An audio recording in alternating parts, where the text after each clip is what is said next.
नमस्कार, मैं ट्विंकल आप सभी के सामने एक बार फिर से उपस्थित हूँ नई नई खबरों के साथ न्यूज़ मोमेंट की तरफ से। और स्वागत करती हूँ आपका न्यूज़ मोमेंट हिंदी में। तो बढ़ते हैं खबरों की तरफ।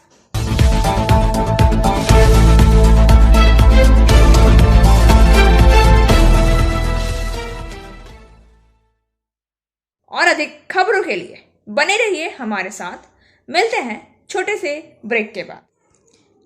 PSJ TVS Asansol mobile number 8695607709, toll free number 1800123399999।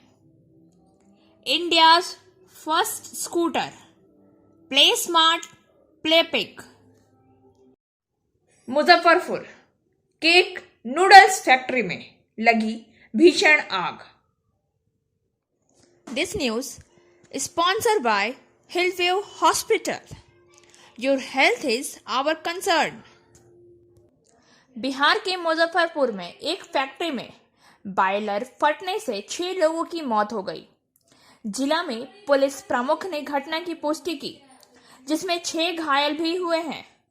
जिला मजिस्ट्रेट प्रवीण कुमार ने कहा कि नूडल्स फैक्ट्री में विस्फोट हुआ सुबह करीब 10 बजे। जोरदार विस्फोट की आवाज आसपास के इलाके के निवासियों ने 1 किलोमीटर दूर तक सुनी। दृश्य में दिखाया गया कि सैकड़ों लोग घटनास्थल पर यह देखने के लिए दौड़ पड़े कि क्या हुआ था। बचाव दल पुलिसकर्मी घटनास्थल पर है, जहां क्षतिग्रस्त बॉयलर से धुआं अभी भी दिखाई दे रहा है। मुख्यमंत्री नीतीश कुमार ने औद्योगिक दुर्घटना में मारे गए लोगों के परिवार को 4-4 लाख रुपए मुआवजे देने की घोषणा की है। इस दुर्घटना में मरने वाले और घायलों की संख्या बढ़ सकती है। इसकी जानकारी ली जा रही है। भारत में ओमिक्रॉन कोविड मामलों की कुल संख्या 400 के पार। This news is sponsored by India International School. आज सुबह सरकार ने कहा कि भारत में ओमिक्रॉन कोविड मामले की संख्या 415 थी। इसमें मध्य प्रदेश से रिपोर्ट किए गए मामले शामिल नहीं थे। मध्य प्रदेश और हिमाचल प्रदेश ने रविवार को कोरोना वायरस के ओमिक्रॉन प्रकार के पहले मामले दर्ज किए हैं। मध्य प्रदेश में विदेश से लौटने वाले 8 लोगों ने सकारात्मक परीक्षण किया। हिमाचल प्रदेश में जीनोम अनुक्रमण के लिए भेजे गए 9 नमूनों में से 1 मामले की पुष्टि हुई है। मध्य प्रदेश के 8 मामले में से 3 संयुक्त राज्य अमेरिका से, 2 यूनाइटेड किंगडम और तंजानिया से और 1 घाना से लौटा था। 6 ने तब से नकारात्मक परीक्षण किया है और अस्पतालों से छुट्टी दे दी गई है। शेष 2 इस पर सोनमुख है और उपचार प्राप्त कर रहे हैं। 8 ओमिक्रॉन मामले के अलावा 18 और कोविड-19 के अन्य प्रकार के मामले सकारात्मक परीक्षण किया गया है। हिमाचल प्रदेश से कनाडा लौटी एक महिला ने सकारात्मक परीक्षण किया। उसने कल एक नकारात्मक RT-PCR परीक्षण लौटाया और उसके 3 संपर्क भी कोविड के लिए नकारात्मक हैं। दोनों में से किसी एक के नमूने के परिणाम का इंतजार है। आज सुबह सरकार ने कहा है कि भारत में 415 ओमिक्रॉन मामले हैं। इसमें मध्य प्रदेश और हिमाचल प्रदेश के मामले शामिल नहीं हैं। ऐसे करने वाले 18वें और 19वें राज्य बन गए हैं। महाराष्ट्र में 108, उसके बाद दिल्ली में 79 है। गुजरात प्रधानमंत्री नरेंद्र मोदी का गृह राज्य और जिसमें 2 महीने में विधानसभा चुनाव होने वाले हैं, उसमें 43 है। तेलंगाना, केरल, कर्नाटक, आंध्र प्रदेश और तमिलनाडु के बीच 144, उत्तर भारत में भी 2 महीने में चुनाव होने हैं और यहाँ 2 मामले देखे गए हैं। केंद्रा कोलेरी में सुबह से ही काला धुआं देखा जा रहा है। वह धुआं भीषण आग में तब्दील होता जा रहा है। This news is sponsored by Motion Durgapur centre, Jamuria. Paschim Bardhaman जिले के केंद्रा कोलेरी में बंद 2 नंबर पीट में सुबह से ही काला धुआं देखा जा रहा है। वह धुआं भीषण आग में तब्दील होता जा रहा है। आग से केंद्रा इलाके में हड़कंप मच गया है। 2017 में इसी तरह की आग और भूस्खलन के कारण पूरे गांव को आसपास के स्कूलों में आश्रय दिया गया था। फिर भी अपने अपने घरों को चले गए थे। बार बार आग लगने और भूस्खलन से पूरे गांव के लोग दहशत में हैं। हालांकि केंद्रीय ग्राम संरक्षण समिति बार बार पुनर्वास की मांग कर चुकी है, लेकिन आरोप है कि अब तक उनका मिलान नहीं किया गया है। फिलहाल प्रबंधन द्वारा माटी, बालू और छाई देकर गद की भराई कर आग बुझाने की कोशिश की जा रही है। এটা এখনকার নয়, এটা 1994-এ আগুনটা লেগে যায়। তার ফলে আমাদের এখানে 55 জন শ্রমিক মারা যায়। তখন থেকে ইসিএল এর কর্তৃপক্ষ আমাদের সাথে একটা বিশেষ ধরনের নোংরামি খেলে, মানে আই ওয়াশের ব্যাপার থাকে। প্রত্যেক বছর একটা আই ওয়াশ হয়। 2017 সালে একবার ভীষণ বিভৎস কারণ হয়। বর্ষার ফলে আগুন উঠে যায়। আগুনের ফলে আমাদেরকে এইখান থেকে নিয়ে যাওয়া হয় কেন্দ্রা হাই স্কুলে। সেই সময় আমাদের এখানে বর্তমান সভাপতি ছিলেন স্বর্গীয় মুকুল ব্যানার্জি। উনি যখন নেই, তিনি সেই টাইমটাতে ছিলেন, আমাদেরকে ওইখানে নিয়ে যাওয়া হয়। পরবর্তী সময় আমরা দেখি তারপর আবার 2018 প্রত্যেক বছর, এইটা কিন্তু এক বছরের বিষয় নেই, প্রত্যেক বছরই হয়। 2018 বলুন, 19 বলুন, 20 বলুন, বর্ষা, এই বছর তো বর্ষা তো হেভি হয়েছে। ওই বর্ষার ফলে আগুনটা কিন্তু আরও বিশালভাবে বেড়ে যায়। আমরা কিন্তু কিছুদিন আগেই আপনারা হয়তো দেখে থাকবেন, সেপ্টেম্বর মাসের 3 তারিখ মানে 2 তারিখ মধ্যরাত্রি হয়েছে, সেটা আমরা 3 তারিখে বলছি। 3 তারিখে আমাদের পাড়ার মাঝে একটা কিন্তু এই ধরনের ঘটনা ঘটে যায়, মানে গর্ত হয়ে যায়। গর্তটার ফলে আমরা কিন্তু ইসিএল কর্তৃপক্ষকে বলেছিলাম যে স্যার দেখুন, এই ধরনের আই ওয়াশ আপনারা কেন করছেন। সাথে সাথে প্রশাসন ছিল, আমাদের এখানে আইসি ছিল, কেন্দ্র আইসি, ওনাকেও বললাম যে আই ওয়াশ না করে যেটা মানুষের স্বার্থে কাজ, সার্বিক স্বার্থের কাজ, সেই কাজটা করুন আপনারা, কারণ এতে আমাদের অসুবিধা হচ্ছে। তো তারপরেও ওইটাতেও কোনো ইনিশিয়েটিভ ওরা নেয়নি। ওই একটা চামচ রেখেছে, একটা চামচে করে 2 চামচ করে মাটি দিয়ে দেয়, বাস ওদের গল্প করতে শেষ। আপনারাও আজকে হয়তো যদি ওইখানে দেখেছেন স্পটে, তার নিশ্চয়ই বুঝতে পারছেন ওই আগুনটার কাছে একটা মাত্র চামচ রেখেছে, আর এই যে গর্তটার কাছেও একটা মাত্র চামচ রেখেছিল। তো চামচ দিয়ে তো আমরা বাঁচতে পারবো না। তাহলে কি আমাদের কি কেনা গ্রামবাসী কি এই অগ্নিগর্ভে কি আমরা ঢুকে যাব? সেটাই কি ইসিএল কর্তৃপক্ষ চায়? আপনারা কি দাবি করছেন? আমরা দাবি করছি, দেখুন, পুনর্বাসনের জন্য সময় লাগবে, সেটা নিশ্চিত। আমরা কোনো অনৈতিক দাবি করব না, যেটা সংবিধানের বাইরে, সেই দাবিও আমরা করব না। আমরা সাংবিধানিক মতেই কথা বলতে চাই যে পুনর্বাসনের জন্য সময় লাগবে, সেটা লাগতেই পারে, কিন্তু যতক্ষণ না সেই আমাদের কাজটা বাস্তবায়িত হচ্ছে, ততক্ষণ তো আমাদেরকে একটা প্রোটেকশনের জায়গা দিতে হবে। ততক্ষণ তো আমাদেরকে একটা প্রোটেকশন চাই। আমাদেরও তো বাচ্চা আছে, আমাদের বাচ্চা তো বলুন ঠিক আছে, বাচ্চাকে বলে দিলাম বাচ্চা ওই সাইডে যাবে না, গরু বাছুর ছাগল, ওদেরকে কিভাবে বোঝাবো যে ওইখানে যাস না? এখনও পর্যন্ত 4খানা গরু মরে গেছে ওই আগুনের জেরে। কোনো কিছু ইনিশিয়েটিভ কোনোভাবেই নিচ্ছে না। আমরা বলছি শুধু ওই একটা আই ওয়াশ, কোনো কিছুই হচ্ছে না। তা আমরা চাই সেটা যেন একটা সৎ উপায় বের করা হয়, আর প্রত্যেকটা গর্ত যেন ভরে দেওয়া হয় এমনভাবে। ইসিএল কর্তৃপক্ষ, তাদের কাছে সায়েন্স আছে, তো তাদের মধ্যে ইঞ্জিনিয়ার আছে, তাদের মধ্যে টেকনিক্যাল আছে, তাদের মধ্যে বিশেষজ্ঞ আছে, তারাই তাদের বিশেষজ্ঞদের সাথে আলোচনা করুক। আলোচনা করে কিভাবে এই বিপদ থেকে আমরা উদ্ধার হব, সেই রাস্তাটা তারাই বের করুক, এটাই আমাদের দাবি। আপনার পরিচয়? আমার व्यापक फेरबदल कर नए पदाधिकारियों की सूची जारी। आसनसोल भारतीय जनता पार्टी ने संगठन में व्यापक फेरबदल कर नए पदाधिकारियों की सूची जारी की है। वहीं सूची जारी होने के कुछ घंटे बाद ही जिला प्रभारियों की सूची में बदलाव कर नई सूची जारी की गई। नई सूची में वीरभूम जिला प्रभारी का दायित्व आसनसोल के पूर्व मेयर जितेंद्र तिवारी को दिया गया। वहीं पहले वाली सूची में यह दायित्व आसनसोल के भाजपा नेता कृष्णेंद्र मुखर्जी को भी दिया गया था। जितेंद्र तिवारी को वीरभूम सांगठनिक जिला का प्रभारी बनाया गया। कुल्टी के विधायक डॉक्टर अजय पौद्दार को पुरुलिया जिला प्रभारी तथा आसनसोल सांगठनिक जिला प्रभारी विवेकानंद बाउरी को बनाया गया। आसनसोल के नेता को यह दायित्व मिलने पर समर्थकों में खुशी है। और अधिक खबरों के लिए बने रहिए हमारे साथ। मिलते हैं छोटे से ब्रेक के बाद। फिजियोथेरेपी क्लिनिक पुरुषों एवं महिलाओं दोनों के लिए।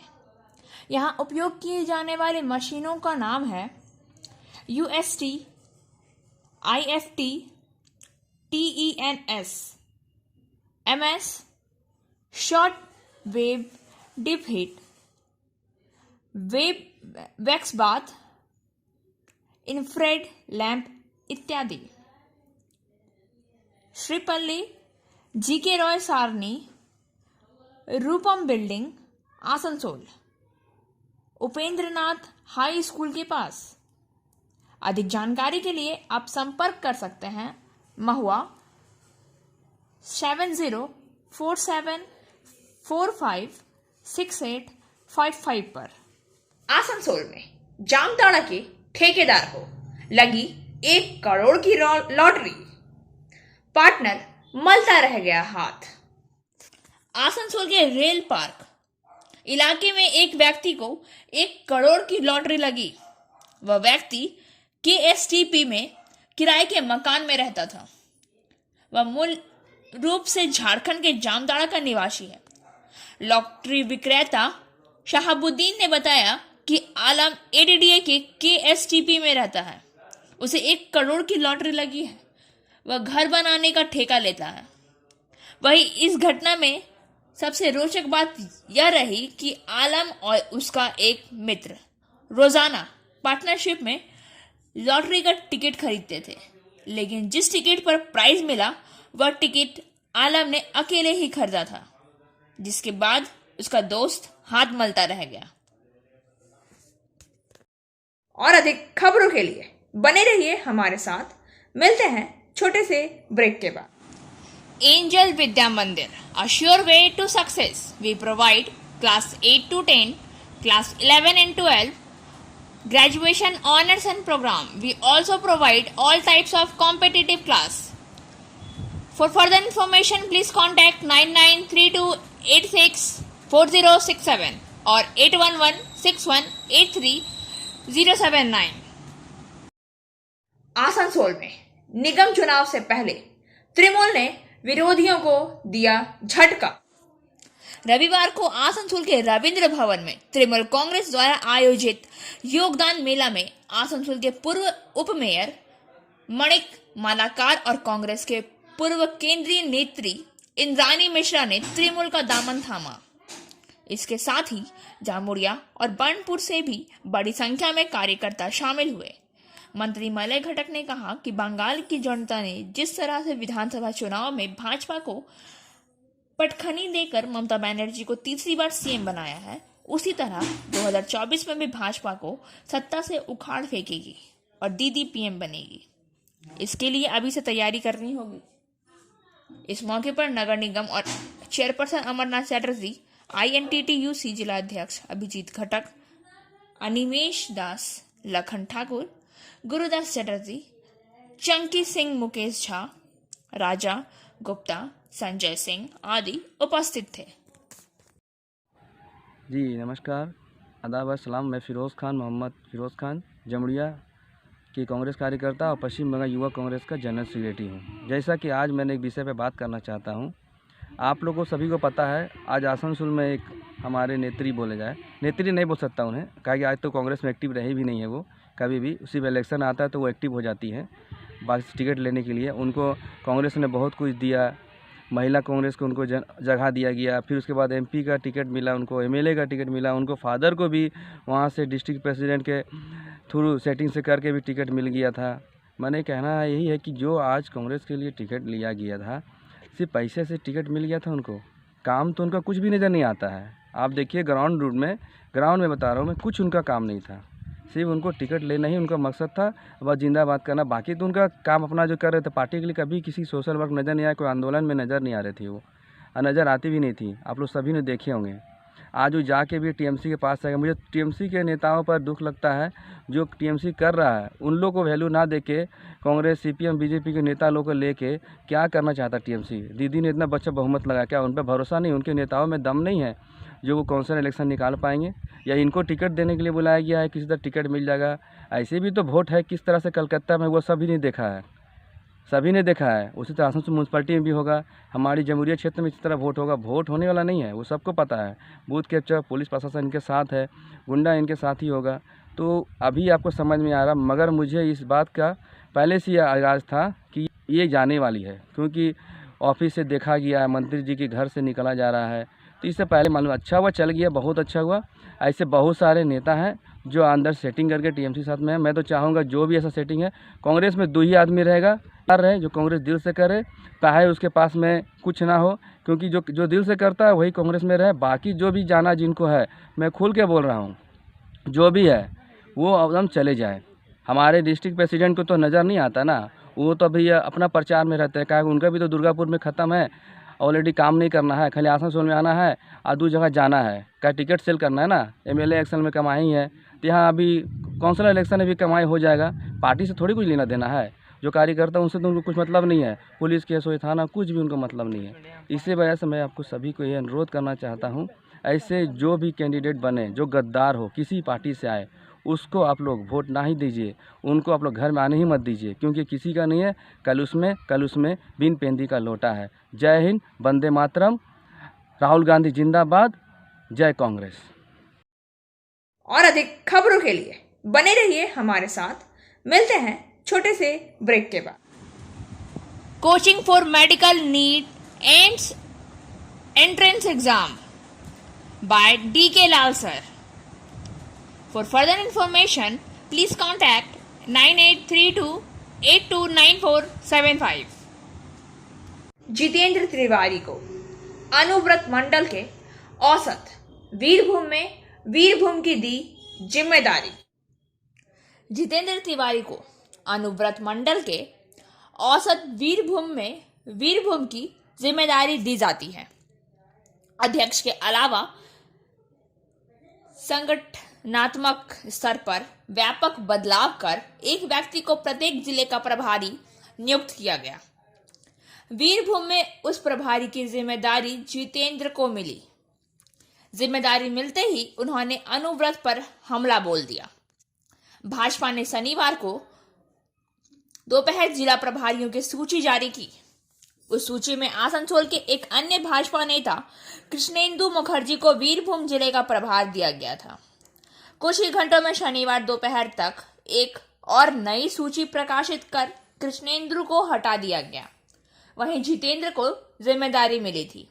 जितेंद्र ने कहा कि अनुव्रत बाबू पेपर टाइगर है, उनके संगठन जैसी कोई चीज नहीं है।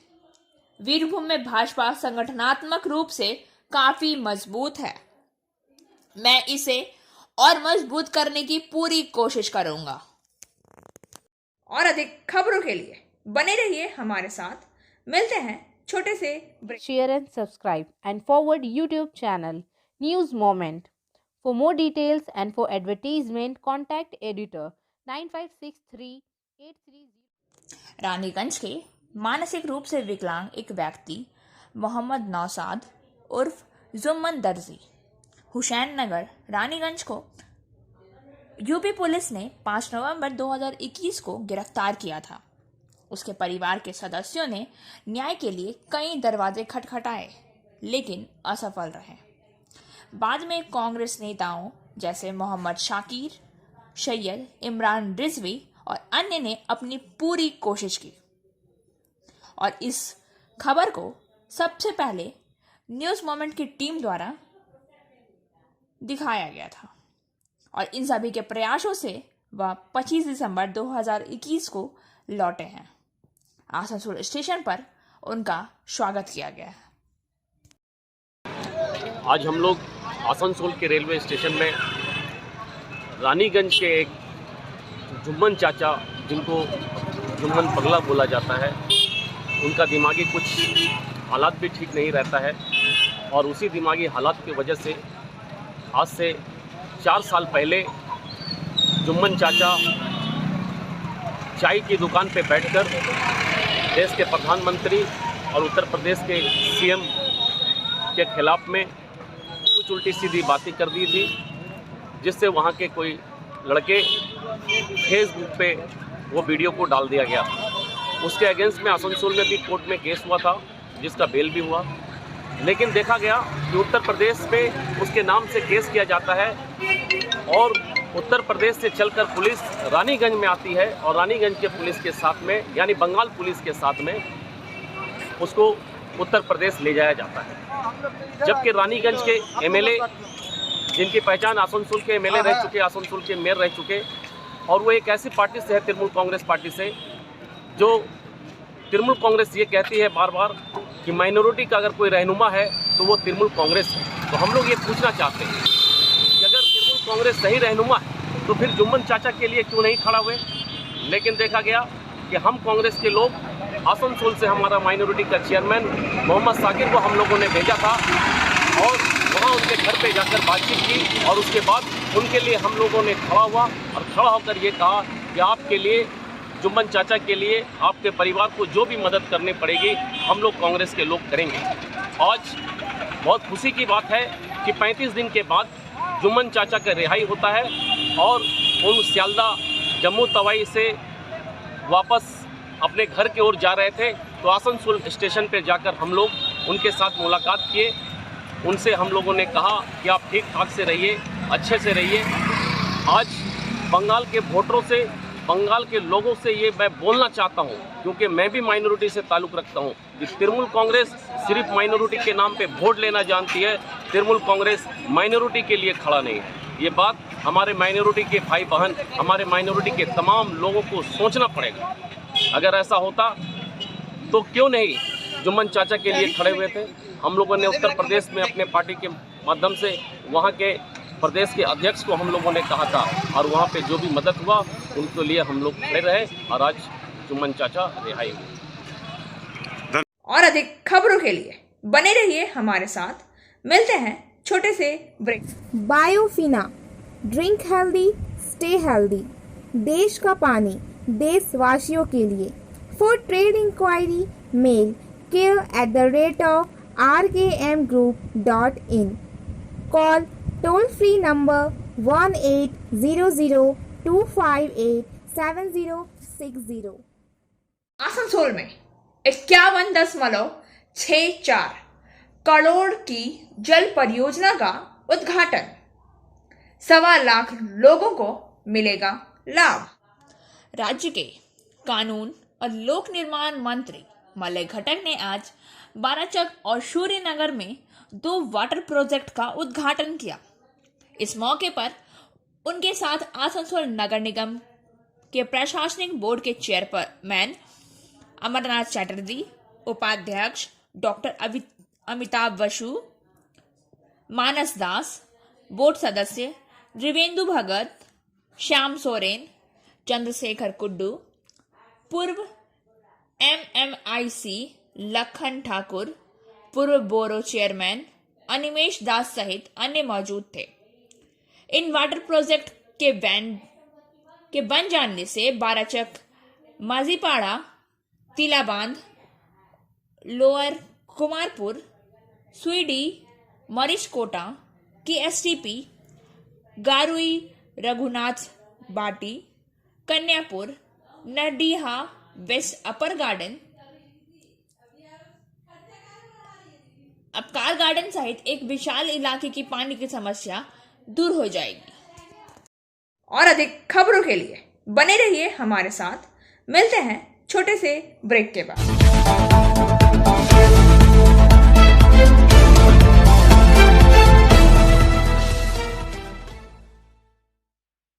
माइथन 25 दिसंबर को माइथन टूरिस्ट सेंटर में क्रिसमस मनाने के लिए दूर दूर से पर्यटक पहुंचे हैं। पर्यटक माइथन ज्वालाधर में पिकनिक मनाने में व्यस्त हैं। कोलकाता, दुर्गापुर, मुर्शिदाबाद, धनबाद और झारखंड से पर्यटक पिकनिक मनाने आ रहे हैं। नौका विहार चल रहा है। प्रधानमंत्री ने राष्ट्र के नाम संबोधन में की घोषणा। भारत अगले साल 3 जनवरी से 15 से 18 वर्ष की आयु के बच्चे का टीकाकरण शुरू करेगा। प्रधानमंत्री नरेंद्र मोदी ने शनिवार को राष्ट्र के नाम एक आकस्मिक संबोधन में घोषणा की। उन्होंने कहा कि हेल्थ केयर और फ्रंटलाइन वर्कर्स को अगले साल 10 जनवरी से एहतियाती खुराक प्रदान की जाएगी। 60 वर्ष से अधिक आयु के लोग जिन्हें संरुग्णता है, उनके साथ डॉक्टरों की सिफारिश पर बूस्टर खुराक लेने का विकल्प भी होगा। इसकी शुरुआत भी 10 जनवरी से होगी। पर प्रधानमंत्री ने कहा कि जब लोग नए साल का स्वागत आशा और उत्सव के साथ करने की तैयारी करते हैं, तो यह भी सावधान रहने का समय है, क्योंकि अत्यधिक संक्रमण ओमिक्रॉन संस्करण तेजी से कोविड संक्रमण को बढ़ा रहा है। उन्होंने लोगों को घबराने के लिए नहीं बल्कि सावधान और सतर्क रहने की अपील की है। मास्क का प्रयोग करें और नियमित रूप से हाथ धोएं, उन्होंने कहा। पीएम मोदी ने नागरिकों को आश्वासन दिया कि बढ़ते संक्रमण से निपटने के लिए हर संभव तैयारियां की जा रही है। उन्होंने अस्पताल के बिस्तरों की संख्या, उपलब्ध ऑक्सीजन बेड और टीकाकरण की प्रगति को सूचीबद्ध किया है। और अब बारी आज के SMS ऑफ द मोमेंट की। Pay attention to what your experience are teaching you. इस बात पर ध्यान दें कि आपका अनुभव आपको क्या सिखा रहा है। खबरों का सिलसिला यहीं समाप्त होता है। वक्त हो गया है आपसे विदा लेने का, लेकिन उससे पहले please like, share and subscribe our YouTube channel and don't forget press the bell icon for further